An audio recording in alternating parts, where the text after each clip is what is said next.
Hello, it's Alex. Thanks for joining me today on this week's Friday Sews.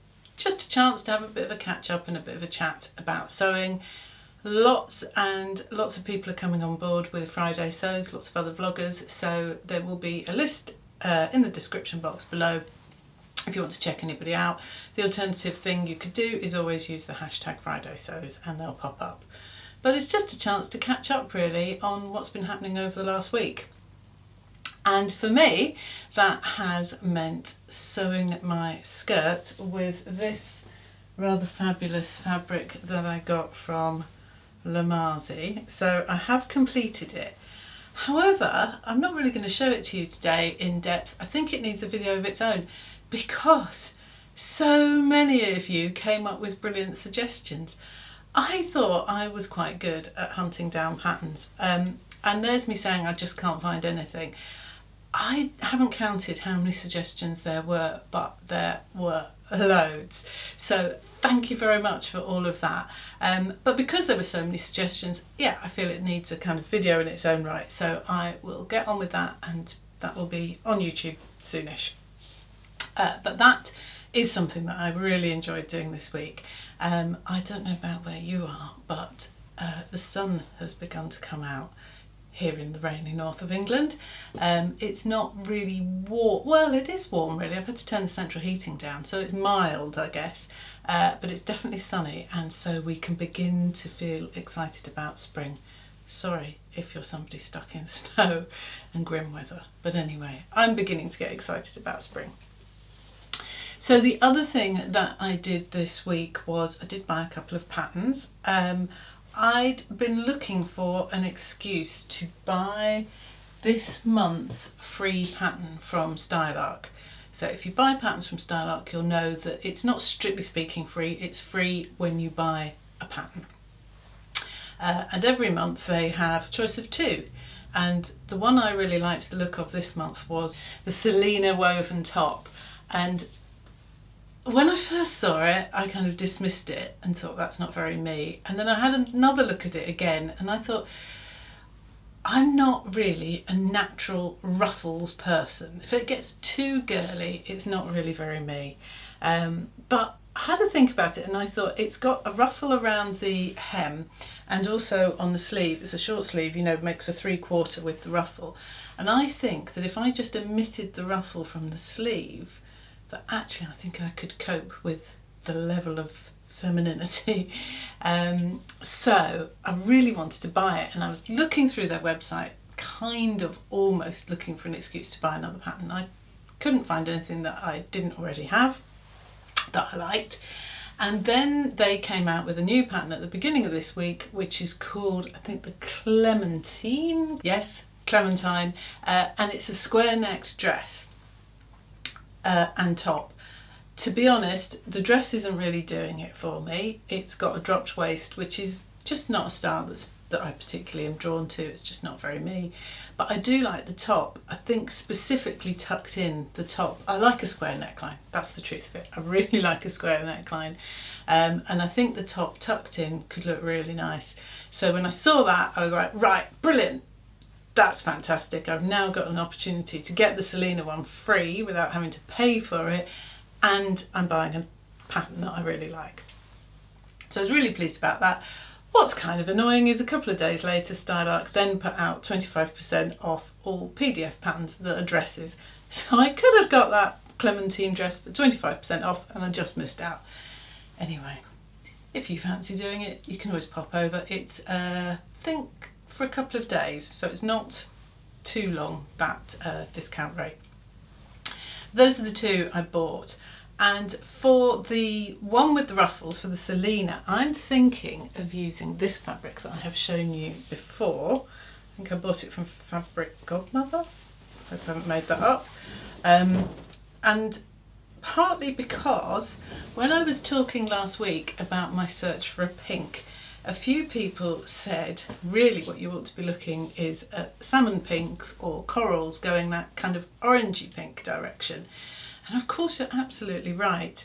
But the truth is that that is one colour I kind of tend to shy away from. I'm not sure what it is. I think it's something to do with the 1980s. I feel like peach, salmon, coral were colours when I was a teenager in the 80s that I absolutely, you know, were the opposite of what I liked, because I was head to toe in black. And or maybe it's just the girly thing. Maybe they just are much more feminine colours that haven't been my comfort zone. But I am trying to push out of that, and I'm trying to try new colours, and I know they're supposed to go with my colouring. So this is probably fairly safe because it's not that salmony. It's more peach, if anything, kind of a little bit beige. But I'm going to make this top, the Selina woven top, out of this fabric and see how I get on. Not sure what I'll do the square neck one, but I'm sure I'll find something. The other thing I did this week was that I finally finished my crocheted cardigan. If you follow me on Instagram, you'll see I posted it. I think it was at the weekend I finished it. I have to say, I'm thrilled with it. It is, as I said before, incredibly 1970s, but I'll be honest, it came out better than I thought. Oh, I'm not sure how it's going to work with this orange top. I have got some photos I can put in. But yeah, obviously granny squares. I even like the fact, I like to tell you this was by design, but it's not. The way that the sleeve, the shape of the sleeve feels very 70s, and that really was just because that's for granny squares. I don't know why I've been in such a 70s mode at the moment. I was talking to my daughters about this in the kitchen a couple of weeks ago, and I looked up and I noticed that on top of our kitchen cupboards I keep my little collection of 1970s, well, they're not all 70s, but my collection of coffee pots, of which some are 70s. I know they're not to everybody's taste. Certainly both my mum and my mother-in-law have commented on them and said, oh, we had one of those and we chucked it away. Everyone had those probably when I was a kid. Anyway, I love them, and I kind of collect them every now and then when I see one. And a lot of them are the colours that are in my crochet jacket. So I think I've been subconsciously influenced by my coffee pots. Anyway, most importantly, what I hope is that I do actually wear it out of the house, and that I'm kind of brave enough. I say brave enough because it does feel a bit statementy, doesn't it? But yeah, I really do hope I am brave enough, because if I just wear it as a snuggly at home kind of a cardi, then it's in danger of just becoming slightly covered in dog hair and yeah, just like an old blanket really, and that's not what I intended it to be. I intended it to be something that I would actually wear, but yeah, I am obviously thrilled to bits with it. However, it does mean that my evenings have felt quite different, because I've spent my evenings crocheting, and I've actually had a sort of little project on the go for probably a couple of years now at night time, and I have got a cross stitch that my daughter designed for me and gave to me as a Christmas present. So she did a little printout and gave me the fabric and all the threads, and I've got that I've just started. But that's just a little bit more wearing on the eyes at night time and takes a lot of concentration. So I could do with something like some knitting. It's been a long time since I've knitted an entire garment. I've only just got back into knitting, and that was only socks. So yeah, either some socks again or another crochet project, not sure. But I do need something, so if you've got any ideas, please let me know in the comments below. I haven't made a start on my jacket yet. I have noticed that, what's she called? English Girl at Home. She's changed her name to, I think she's Charlotte something. Anyway, I'll put a thing. She had been asking for pattern testers a little while ago for a new jacket, which is exactly what I described I was looking for last week, i.e. a button through blazer with a nipped in waist and a slightly exaggerated waistline. And I'd already bought the Jessica jacket from Closet Core Patterns, so I knew that that pattern was coming, but she did seem to go quiet for a long time, so I kind of gave up waiting for it. So it's typical, isn't it? It's sod's law that the week I decide to go and buy a different pattern, she releases it. So I'm aware of it, But I've paid the money for the closet core pattern and I'm going to go with it, and that is what I'm going to focus on this week. But I haven't made a start on it yet. My lining has arrived. It's all crumply because I've washed it. It's yeah, it's just a chocolate brown viscose. It might be a viscose mix, can't remember, but just a chocolate brown lining from Fabworks. So that's what I'm going to focus on this week. But the other thing that I have been sewing this week is a couple of t-shirts. I originally made this one at the weekend out of, oh, I meant to show you this. You may have seen it because it's sort of been doing the rounds. I printed it out. It's a chart from By Hand London. I'll put a link to it below. They've done a brilliant chart for how to tell what kind of fabric you're using if it's one you don't already know. You know, you've bought it, you've been given it, or it doesn't have a label on it. It's an absolute brilliant little graph to help with that. So I'm going to pin that up in here somewhere. But yes, so I had this fabric. I bought it in my local fabric shop, which is Leon's in Chorlton, and it's a faux snake skin. So it's a stretch, you know, it's got quite a lot of stretch to it there. So I bought a metre, maybe a metre and a half, just to make just a little sort of jersey top, round neck, long sleeves. And last week I was talking about how much I liked the plantain top, you know, the free one. And at the moment I've got a real problem with my neck at the moment. I've got a lot of sensitivity. I found that in the beginning of the winter when I was wearing woolly jumpers, it's really irritated the skin on my neck, so I'm having to be really careful with this area because it's really sore. So I can't wear any polo necks at the moment, but even crew necks are slightly irritating it depending on the kind of fabric. So I decided that the plantain would be good because it has that scoop, but I don't really like how it's turned out. But I thought I'd show you anyway because it's always good to show the fails, isn't it? So here it is. I have just remembered that I did just buy a metre, which is why the sleeves are this length. That was as much as I could get out of the fabric. So there's, on the face of it, nothing wrong with it, but I just think it looks a bit cheap. As in, I think I look a bit cheap, not the fabric itself. I honestly think that if I just made it with a higher neckline, it would probably be okay to put under things, you know, with jeans on or whatever. I think it would have been okay, but I think, I don't know, I just put it on and thought, I'm just not going to wear that. So I didn't even bother hemming the sleeves or, you know, the hem, although to be honest, I probably could have left them anyway.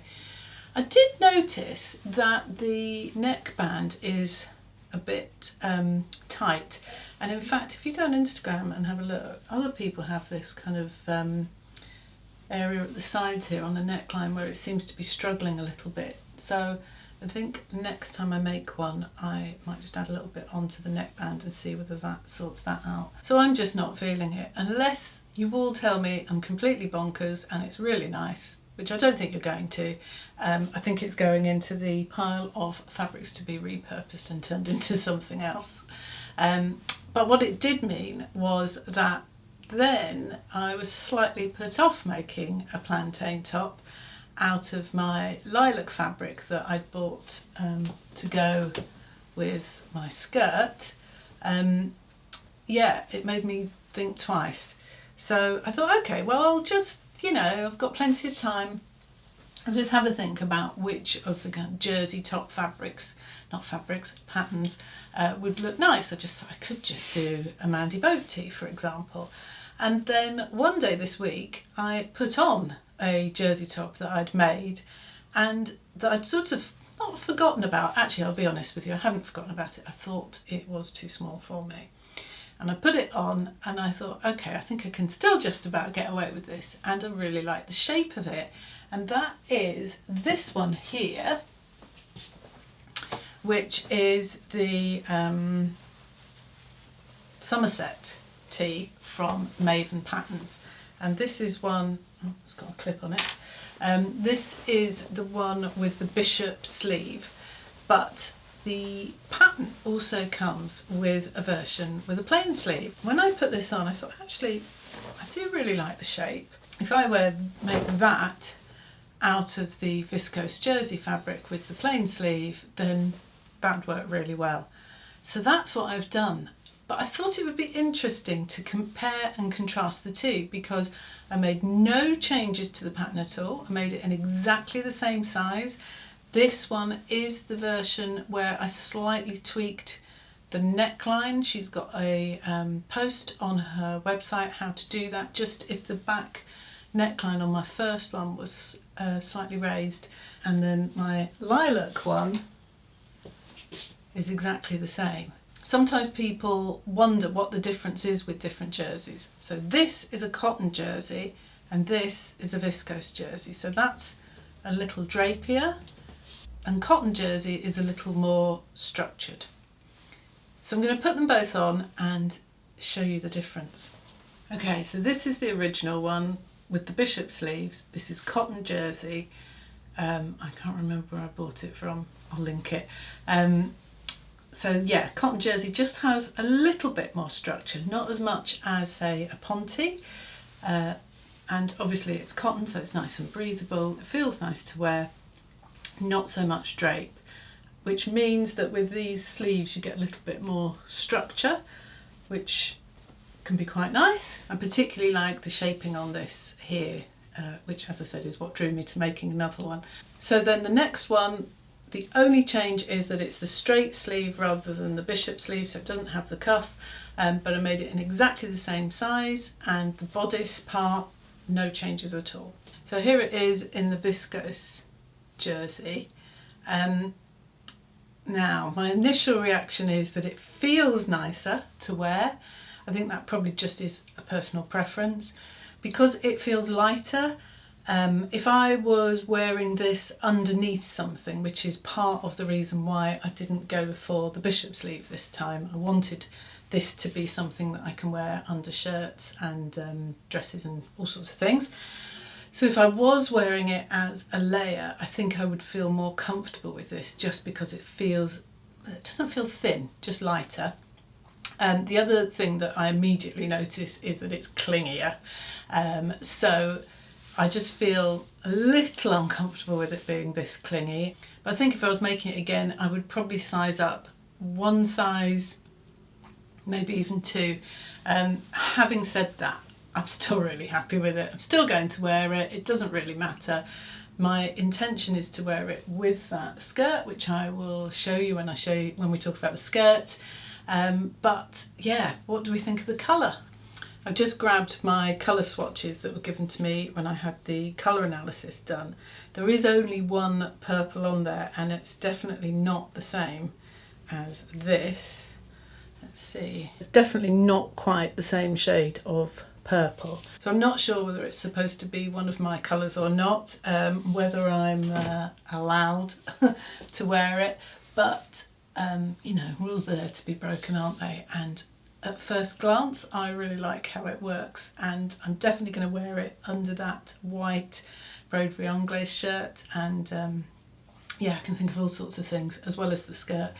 But I have found that sometimes when I come to edit these videos, that's when I can really see whether I like how something looks or not, so it remains to be seen for me too. Having said that, as I said last week, for the price of 1.5 meters of jersey, I'm really happy to give it a try as a new colour to me. I've got quite a lot left over, so yeah, it's gone in one of my boxes over here that I use for jersey scraps. It will probably get turned into knickers. The other thing I wanted to tell you about is a new pattern from the Sewing Revival. In fact, they've produced two new patterns. One is a pair of shorts, which look like they've got a really nice shape. It's probably a bit early for shorts just yet here in the UK. They've got the shorts, but also it's the Finch fold skirt. It doesn't have any fastenings. It just folds over at the front, and I think there's a tie fastening. I don't know. I'm intrigued, definitely intrigued, and want to see how that works. I think it would be really nice. They've made lots in linen, which would be great for the summer. But I think it would be nice in something like maybe a tencel. They've got some really nice tencels at Lulu Designs. So I'm thinking something like that. But it's an interesting pattern. So yeah, go and have a look at that. It's really worth checking out. I would probably lengthen mine a little bit because it's above the knee. That's probably just because we're not in warm weather yet. Once the weather gets warmer, you don't really care so much, do you? But other than that, I have been, oh, I tell you what I didn't tell you is that I was very good. I did all the top stitching on this using my cover stitch machine, and it actually behaved itself. So yeah, that was good. I still need to learn to love it a little bit. I probably could do with re-watching Joanna the Last Stitch. She is the queen of the cover stitch, so I need to probably re-watch some of her YouTube videos and dig out. I've got the book. Probably need to re-look at it in order to, I think the main thing is I don't really know all that it can do. So I end up feeling like if it's just top stitching, I could just do that with a twin needle on my main machine, which also only takes 2 threads rather than 3 or 4 threads. Yeah, I just need to get my head around it, but I did at least use it, so that was really good. But what I was going to say is I am waiting for some quotes to come back for my custom cutting mat. I've had one back, well, a response back from Rhino, who are a company lots of people mentioned, and Rhino said that they can't supply it as one continuous piece, just the way that my dimensions work with theirs. So it would have to have, I think it was 4 joins, and I just don't want that. So I'm hoping that one of the other companies comes up trump. So yeah, I'm interested to see what kind of cost it's likely to be.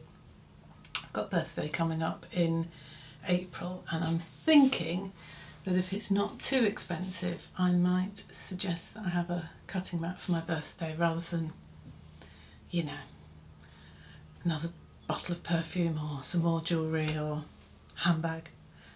Having said that, I'm quite partial to a handbag. Anyway, you know what I mean. So wait and see what kind of prices they come up with. So I think that's me done for now. Don't forget to check out the other people doing Friday sews. If you haven't subscribed, it would be really nice if you did. And I will be back soon with a bit of a review on this skirt. I'll tell you which one I went with and all the millions of options that you all came up with. So again, thanks for that, and I'll see you soon. Take care. Bye bye.